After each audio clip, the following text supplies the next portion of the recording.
आता तुझे 100 अपराध भरले, आता वेळ आलीये तुझं सत्य सगळ्यांसमोर येण्याची, असं चक्क सायली प्रियाला म्हणालीये. श्री स्वामी समर्थ प्रेक्षकांनो, आता सायली आणि अर्जुन रात्रीचे बाहेर गार्डन एरियामध्ये बोलत बसलेले असतात. तर सायली अर्जुनला असं म्हणते की प्रियाने रक्त देणं का टाळलं असेल हे शोधून काढण्याचा एकच मार्ग आहे आपल्याकडे. तर अर्जुन विचारतो कुठला? तर सायली म्हणते तिने सगळ्यांसमोर रक्तदान केल्यानंतरच सत्य काय ते बाहेर पडेल.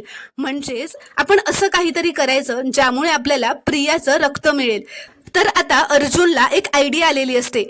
तो दुसऱ्या दिवशी घरातल्या सगळ्यांना येऊन असं सांगतो की यावर्षी अन्नपूर्णा ट्रस्ट तर्फे आपण आपल्या घराबाहेर ब्लड डोनेशन कॅम्प ऑर्गनाईज करतोय.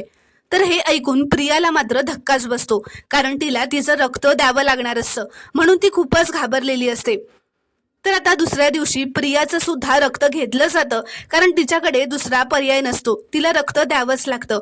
आणि तर आता अर्जुन सायली तिचं रक्त मिळाल्यावरती तिचं ब्लड टेस्ट करणार असतात आणि तिचा ब्लड ग्रुप चेक करणार असतात आणि तो प्रतिमाशी मॅच होतोय की नाही हे बघणार असतात.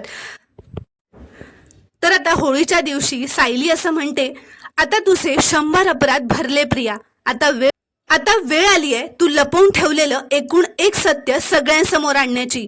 तर आता होळीचा दिवस असतो आणि अर्जुन सायली होळी खेळताना दिसतात, एकमेकांना रंग लावताना दिसतात. तर प्रेक्षकांनो, पुढील भागात आपल्याला अर्जुन सायलीने प्रियाचं रक्त घेऊन चेक करून तिचा ब्लड ग्रुप प्रतिमाशी मॅच होत नाही हे सिद्ध केलेलं असतं, ते पाहायला मिळणार आहे. त्यामुळे ते पाहण्यासाठी चॅनलला प्लीज सबस्क्राईब करा आणि व्हिडिओला एक लाईक नक्की करा.